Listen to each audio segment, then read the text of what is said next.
हमारी सरकार ने चौथा बजट पेश किया और व्यवस्था परिवर्तन के दौर से हिमाचल प्रदेश गुजर रहा है। चौथे बजट में हमें जो आरडीजी के कारण नुकसान हुआ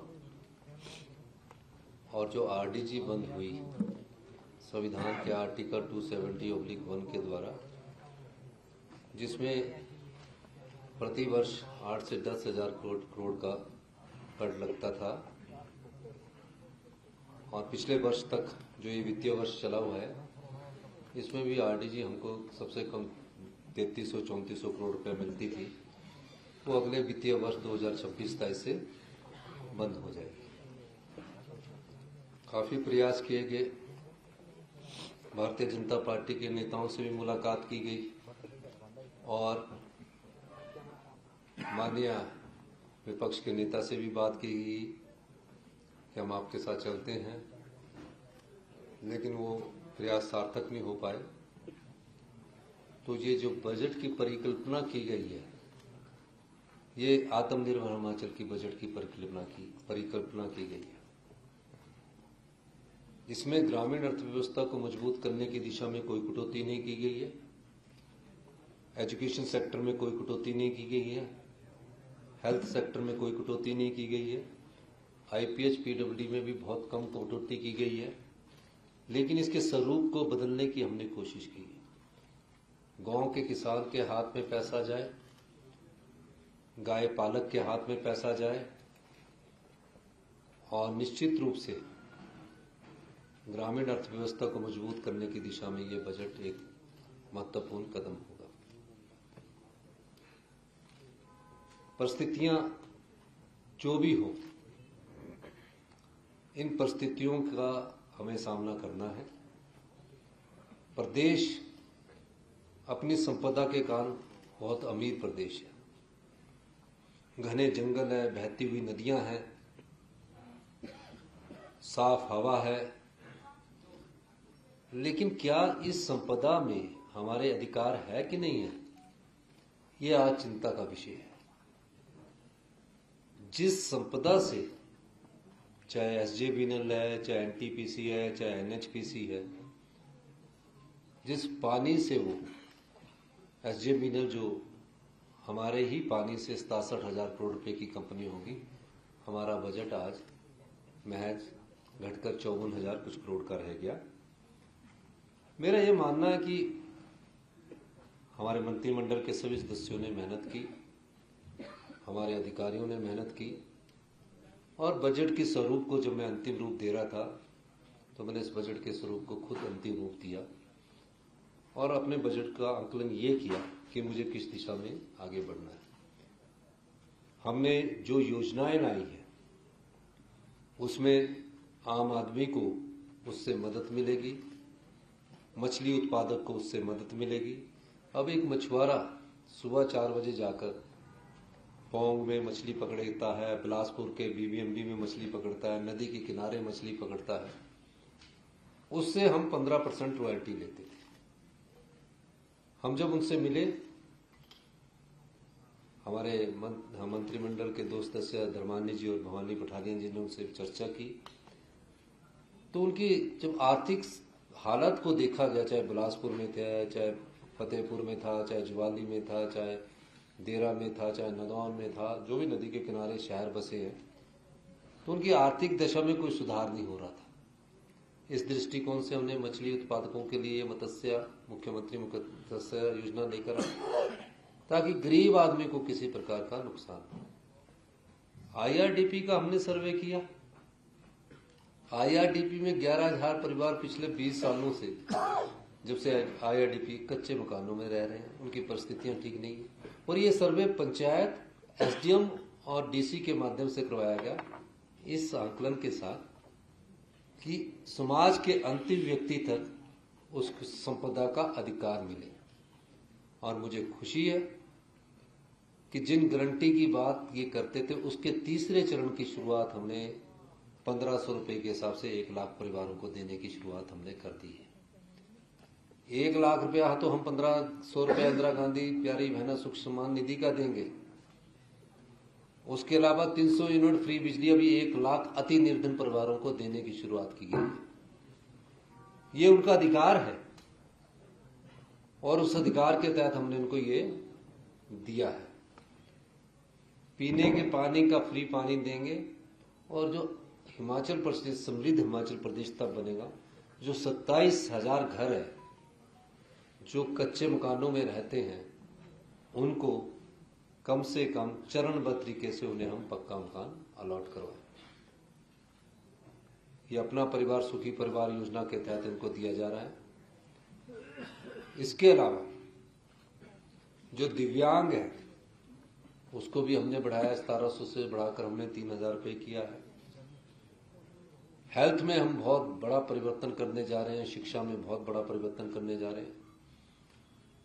ये सब योजनाएं जो है वो यहाँ की समस्याओं को समझने के बाद लाई गई है और सामंजस्य बनाने की कोशिश की गई है। मैं एक बात कहना चाहता हूं कि भारतीय जनता पार्टी हिमाचल विरोधी क्यों है।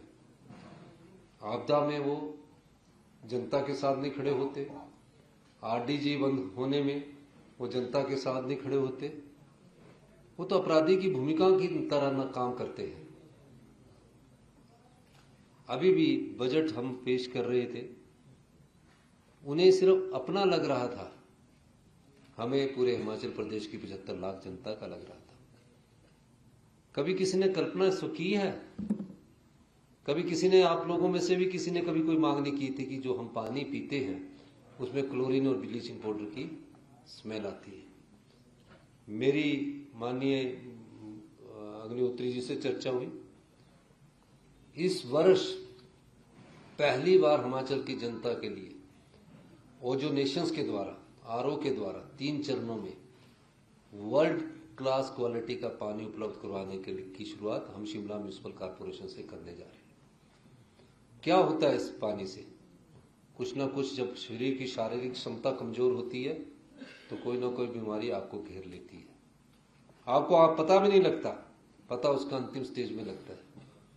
हमने उस दिशा में अपनी सोच को बढ़ाया और जब हमने उसको महसूस किया, उस महसूस करने को ही व्यवस्था परिवर्तन कहते हैं। जहां जनता की समस्याओं को महसूस करके योजनाएं लाई जाए उसको व्यवस्था परिवर्तन कहते हैं। हेल्थ सेक्टर में क्या है आपके? हेल्थ सेक्टर में हम कितने सालों से आईजीएमसी जा रहे हैं और टांडा जाते हैं, फिर ऐसा क्यों होता है कि हम आईजीएमसी से अपने आप को रेफर कर देते हैं? और ऐसा क्यों है कि इतने सालों से पुरानी इतनी मशीनें पड़ी है, 19 साल पुरानी एमआरआई पड़ी है, आपके अल्ट्रासाउंड बराबर खराब है, आपका जो छोटा बेबी है वो केएनएच में पैदा होता है, उसकी आगे की देखभाल आईजीएमसी में होती है। क्यों नहीं सोचा गया इस दृष्टिकोण से? हमारी सरकार, हमारे मंत्रिमंडल के सदस्यों ने सोचा। आज मुझे खुशी है कि हम अभी उसको एम्स स्तर का उन्नत किस्म के हाई एंड टेक्नोलॉजी और स्टाफ की तरह कोशिश कर रहे हैं। अभी हम कोशिश कर रहे हैं और उसमें हमको सफलता भी मिल रही है। अच्छे डॉक्टर होने के बावजूद जब उनके पास टेक्नोलॉजी अच्छी नहीं होगी तो हम कैसे आगे बढ़ेंगे? इसलिए हेल्थ सेक्टर को हमारी प्राथमिकता में, एजुकेशन सेक्टर हमारी प्राथमिकता में, ताकि सरकारी स्कूलों में पढ़ने वाले बच्चों को उच्च शिक्षा मिल सके, अच्छी शिक्षा मिल सके। उस दृष्टिकोण से हमने उसमें के बजट में कोई कमी नहीं की है।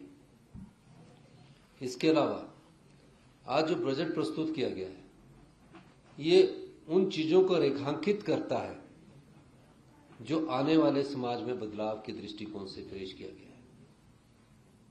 ये कोई बजट साधारण बजट नहीं है, ये उस अनुभव का एक सार है जो हिमाचल प्रदेश की जनता को चाहिए।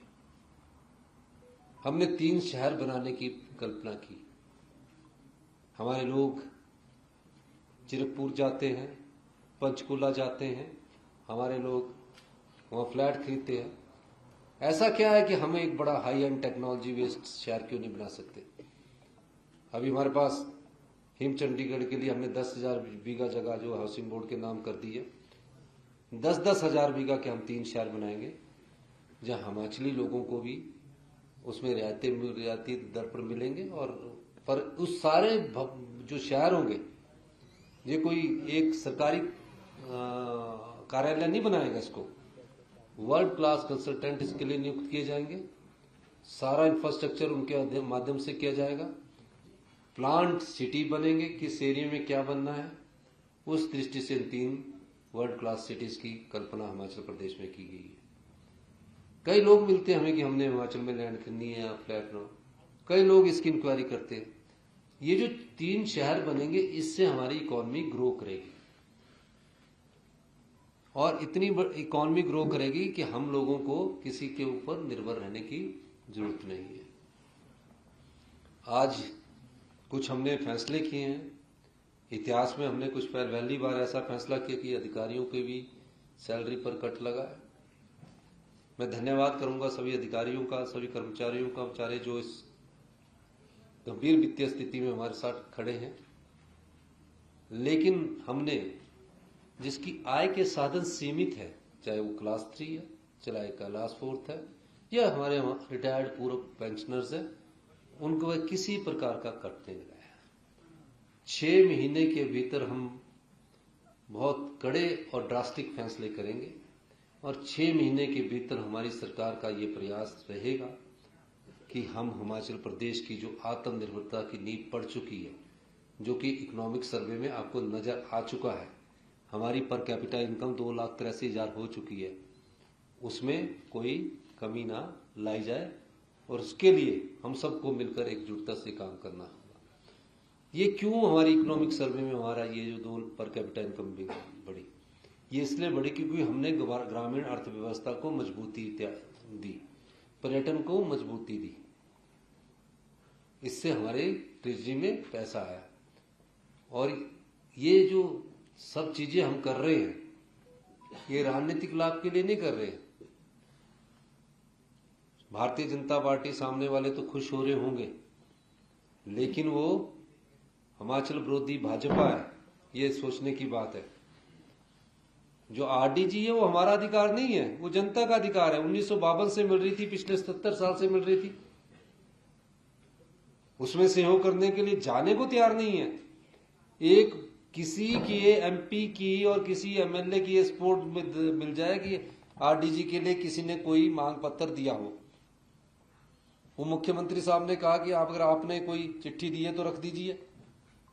अब कल को चिट्ठी ला के रख देंगे तो वो राजनीतिक होगी। तो ये जो हिमाचल विरोधी भाजपा ने अपना जो रुख अख्तियार किया है, ये निंदनीय है। इसकी मैं उस श्रेणी में डालता हूं, सरकार आती है, सरकार जाती है, मुख्यमंत्री आते हैं, मुख्यमंत्री जाते हैं, मंत्रिमंडल के सदस्य आते हैं, बनते हैं, चले जाते हैं। लेकिन जनता के अधिकारों की लड़ाई के समय जो भी लोकतंत्र में मुख्य विपक्षी पार्टी होती है, वो अगर अपने प्रदेश के हितों की लड़ाई नहीं लड़ेगी, ऐसी पार्टी हिमाचल विरोधी भाजपा बन चुकी है। ये हिमाचल विरोधी बन चुके हैं, ये डरते हैं। आप ही बताइए, इतने पत्रकार बंधु है, बात की किसी ने? इनका तो सिर्फ एक आरोप होता है, हिमाचल प्रदेश में कांग्रेस की सरकार का विरोध करना, सोशल मीडिया बालूगंज के द्वारा मुख्यमंत्री का विरोध करना, उस पर चर्चा करना, प्रदेश हित की बात नहीं करना। ये जो मैंने आज फैसला किया है, ये मैंने कोई राजनीतिक लाभ के लिए फैसला नहीं किया है कि मुझे इससे राजनीतिक लाभ होगा। ये फैसला प्रदेश हित में किया है, प्रदेश को आत्मनिर्भर बनाने के लिए किया है, और मेरा दृढ़ निश्चय है और मैं कृत संकल्प हूं, हम 6 महीने में व्यवस्था परिवर्तन के द्वारा आत्मनिर्भर की जो राह पिछले 3 वर्षों से हमने पकड़ी है, उस दिशा में हम तेजी से आगे बढ़ेंगे, और हम इस चुनौती का सामना युद्ध की तरह करेंगे और इस चुनौती को पार पाएंगे। यही मैं कहना चाहता हूं, क्योंकि बजट में आपने बहुत कुछ सुन लिया है, काफी देर से आप बैठे हैं, कोई आप सवाल करना चाहते तो आप पूछ सकते हैं।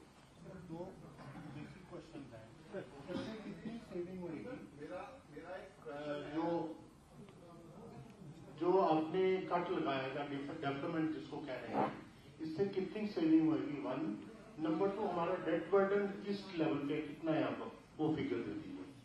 देखिए, एक मैं चीज बताना चाहता हूं, कि अभी अभी कट लगा है, अब कितना सैलरी पेंशन में कट कर रहा है ये तो हमारे फाइनेंस डिपार्टमेंट करके ही बताएगा, इसका आंकड़ा मैं अभी बता नहीं सकता। लेकिन जो डेट वर्डन है इस वर्ष का मैं आपको आंकलन देना चाहता हूँ। इस बार हमको डेट मिलेगा 10,000 करोड़ रुपया। कितना मिलेगा? 10,000 करोड़ रुपया। और वापिस कितना करना है? 13,500 करोड़। मेरा कहने का मतलब कि डेट ट्रैप में हम फंसते जा चुके हैं, और इस चीज को आज से नहीं मैं कह रहा हूं, ये चुनौती है। मैंने तो पहले बार जब हमने मीटिंग ली थी उस समय कहा था, पर इस चुनौती का हम सामना करेंगे। हमने रिफॉर्म्स किए और 3800 करोड़ रुपए का अतिरिक्त राजस्व कमाया। अगले साल हमारे कुछ प्रोजेक्ट रेवेन्यू के आने वाले हैं, जैसे शॉन्गटोंग हमारा शुरू हो जाएगा और भी फ्री पावर के शुरू हो जाएंगे। जो बिजली का मैनेजमेंट का हमने इंडिपेंडेंट बनाया है, और इलेक्ट्रिसिटी में हम सुधार करेंगे। अभी मैंने जो अभी फ्री परिवारों को मीटर मिलता है, हमने एक निश्चय किया कि एक परिवार को सिर्फ 2 ही मीटर मिलेंगे, 10-10 मीटर लगे उसमें सब्सिडी मिलती है। तो कई रिफॉर्म्स के साथ हम आगे बढ़ेंगे। हमारे रिफॉर्म से हमें 3800 करोड़ रुपए मिल रहा है। तभी तो हमने ये इस बार जो हमने अपनी ताकत जो थी अपने रिफॉर्म्स में लगाकर, हमारी पिछले साल आरडीजी 3200 करोड़ थी, 6200 करोड़ थी, इस बार 3200 करोड़ रुपया रहेगी। पिछली बार 6200 करोड़ में भी 8 दिन सैलरी पेंशन बंद हो गया था। आपने देखा जब हम ट्रेजरी को ठीक कर रहे थे, फाइनेंशियल प्रूडेंस की तरफ जा रहे थे, हमने ठीक किया। लेकिन इस बार कोई दिक्कत किसी को नहीं आई है। ये हमने फाइनेंशियल डिसिप्लिन और फिस्कल प्रूडेंस से आगे बढ़ने की दिशा में कदम उठाए हैं, और मेरा मानना है कि हम पार कर लेंगे। हमारी आरजी अगर 8,000 करोड़ आज आरडीजी मिलती तो प्रदेश को जो हमने सुधार किए थे हम आज ही आत्मनिर्भर बन जाते। थोड़ा अभी समय लगेगा, फैसले करने होंगे। लेटेस्ट डाटा क्या है सर डेट बर्डन का? टोटल अमाउंट अभी as which stands as on मेरे ख्याल 99,000 के सर ये जो 1 लाख के करीब है। 1 लाख के करीब है। सप्लीमेंट्री बजट में जो 40,000 का प्रावधान किया है और पिछला बजट आपका 58,000 करोड़ था, तो पिछले साल ये पैसा आएगा कहां से? रेवेन्यू रिसीट कितनी है पिछले साल? यार भैया ये इसी बजट का पार्ट होता है, रेवेन्यू रिसीट इस बजट में दिखाई होगी। 40,000 बेस्ड एंड मीन्स है, उसमें 27,000। हिमाचल की आपने बात की, री इलेक्शन सेंटर्स कहां खोले जाएंगे? ये मैंने बजट में घोषणा कर दी है, बजट बुक में देखिए। मुख्यमंत्री पहले तो बधाई हो आपको संतुलित बजट देने की। संतुलित इसलिए कि आपने समृद्धों से लिया और गरीबों को दिया, लेकिन इसमें आपने सभी से आग्रह नहीं किया, उन इंस्टीट्यूशन से भी आग्रह किया जो आपकी श्रेणी में नहीं आते थे। आपने गवर्नर के इंस्टीट्यूशन को छोड़ दिया, और दूसरा जो गरीब लोग थे, जो पत्रकार लोग हैं, उनको आपने कुछ नहीं दिया। पत्रकार नहीं गरीब है। अगर पत्रकार गरीब होंगे तो उनके लिए भी अगली बार कोई योजना लाएंगे। सर ये कैपिटा इनकम बढ़ी है, आर्थिक सर्वेक्षण ये कहता है, लेकिन बेरोजगारी दर में भी इजाफा हुआ है। इस बजट में बेरोजगारों के लिए, शिक्षित बेरोजगारों के लिए खास क्या है? बहुत पोस्टर है जचान योग से मिल रही है, उसका अध्ययन कीजिए। Thank you. सर आपने 6 महीने डेफर किया सैलरी, पानी, स्वच्छ हवा जैसे कई प्राकृतिक संसाधन, लेकिन इनके ऊपर अधिकार नहीं है। राज्य सरकार अपने इन अधिकारों की लड़ाई राज्य सरकार अपने हर अधिकार की लड़ाई लड़ रही है, और मैं आपको कहना चाहता हूँ, हमारी 75 लाख की जनता को कहना चाहता हूँ कि अगले 6 महीने में हम अपने फैसलों से, अपने निर्णयों से हिमाचल प्रदेश को जिस गति से आत्मनिर्भरता की ओर ले जा रहे हैं, 6 महीने याद रखना, जितने पत्रकार हम और अधिक फैसले करेंगे और प्रदेश को आत्मनिर्भर करेंगे। Thank you.